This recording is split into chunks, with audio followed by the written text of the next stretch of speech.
Thank you very much. I'm really delighted to be here with my colleagues, Senator Klobuchar and Senator Warnock. And, you know, it's on an incredibly important issue for all of America.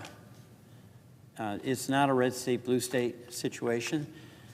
It's about something that's near and dear to the heart of the presiding officer, the doctor from Kansas, and that's health care. Health care is in jeopardy, particularly Medicaid.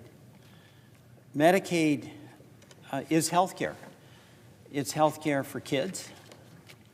It's health care for many low-income seniors. It's health care for 80 to 90 million Americans.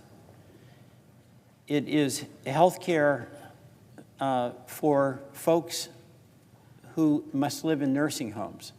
They're at that stage in life where what keeps them alive, what allows their kids to visit, are Medicaid paid for nursing homes. In fact, in Vermont, 2 out of 3 of our seniors who are in nursing homes are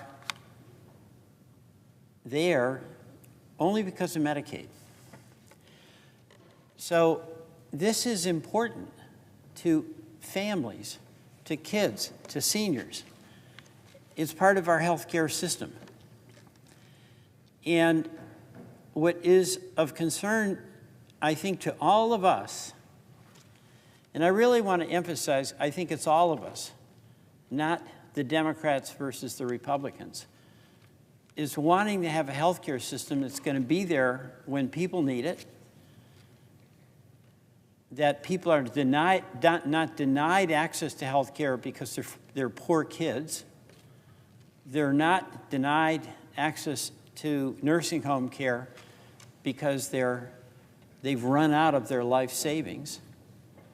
We want to make certain that the health care needs of our children and our seniors, disabled children, disabled adults, we want to make sure those health care needs are met. We have to do that. It's the mark of a functioning and caring society.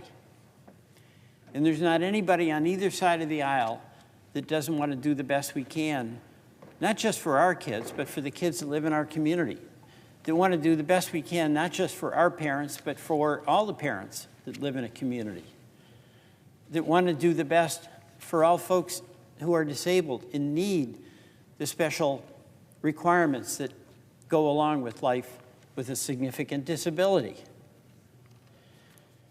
But here's where there is a difference.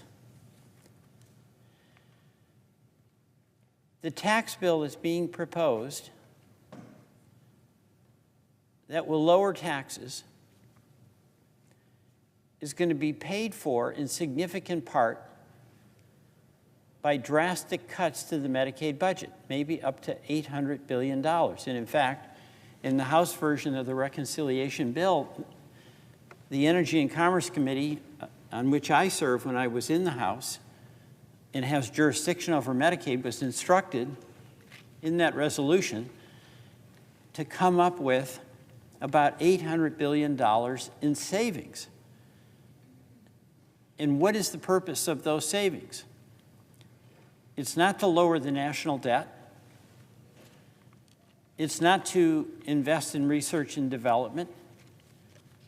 It's not to provide universal, affordable child care or family and medical needs, things that I think all of us absolutely need. It's to fund a tax cut. Literally, it's to fund a tax cut. So then the question becomes, tax cut for whom? We have millions of taxpayers in this country with all different incomes. And that includes everyone from folks who are making $7 or $8 an hour to $15 an hour, to middle-class families, maybe with 2 folks working, firefighter maybe, and a teacher that might be making $150,000.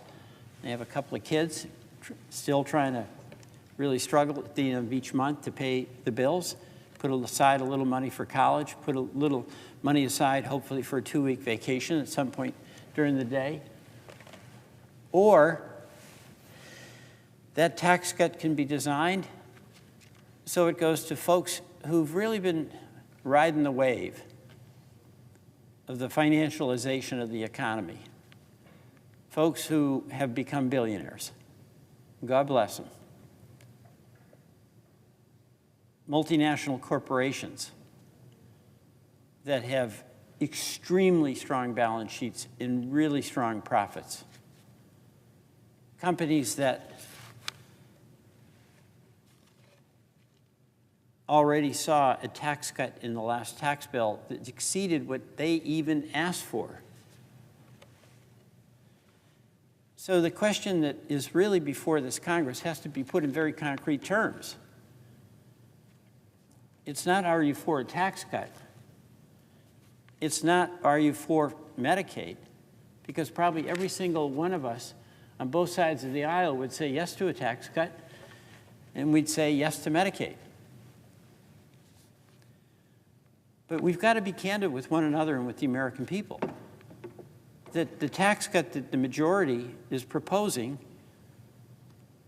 more than half of it is going to go to billionaires and multimillionaires and to very, very profitable multinational corporations.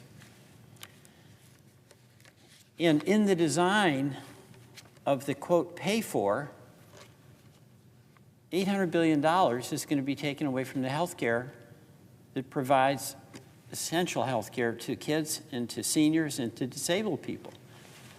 So this is not really a question of, are you for a tax cut? We all are. And it's not really a question if you're for Medicaid. We all are. It's a question of the specific bill that's being proposed, which is a tax cut that is designed to lower taxes for very wealthy people who won't notice one way or the other at all whether they do or don't get yet another tax cut. They won't know it.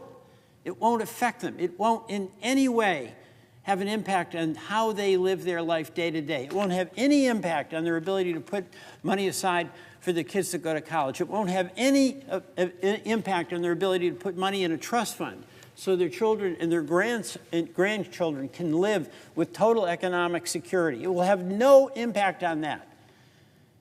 And it will certainly have no impact on the improvement of our economy, because that money will be spent or saved rather than invested in the child care that working families need. It won't be invested in the family leave that a parent needs when a spouse or a child becomes sick. It'll have absolutely no impact on that. So the question for us is, why would we design a bill that is going to give a tax cut to folks that don't need it, in some cases haven't even asked for it? It's not going to be reinvested in the economy to improve the well-being of our society through education or child care or family leave. But then we have the pretense that we'll be fiscally responsible and, quote, pay for the tax cut. But the way we're going to pay for the tax cut is taking away health care from people who desperately need it and can't afford it. That's what's up here. That's the question. It's not rhetoric. It's not about political principles. This is about day in and day out survival for many American families who have absolutely no capacity financially to take care of a parent who's now in a nursing home, or parents of a disabled child whose only lifeline to being able to care for that child is Medicaid.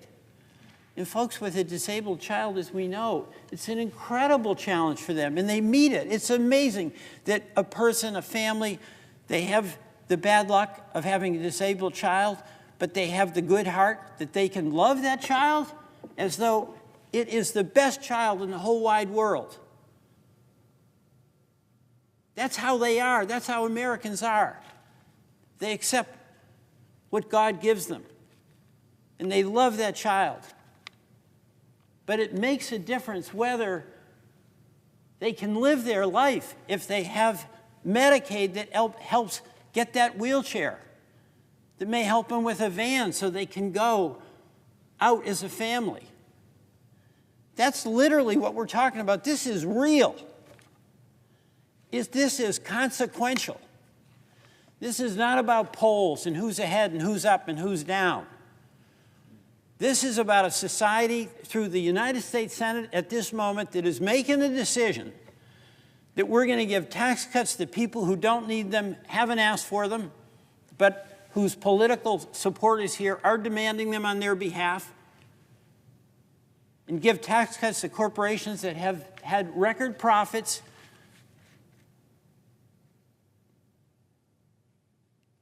at the expense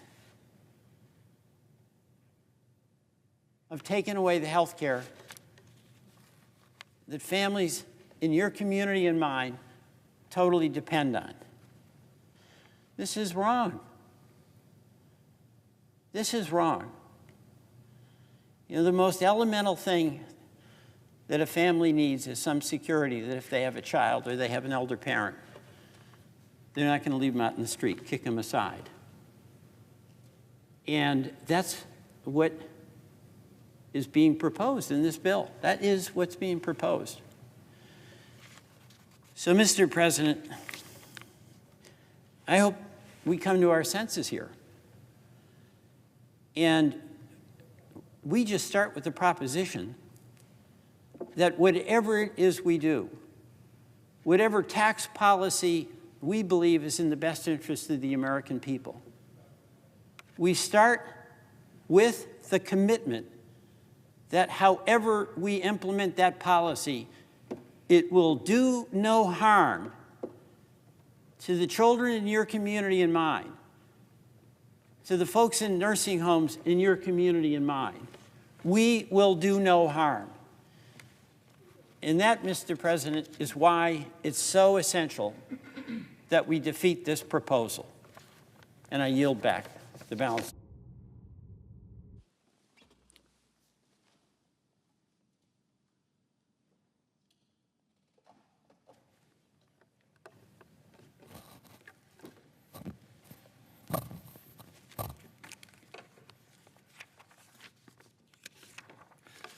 Mr. President.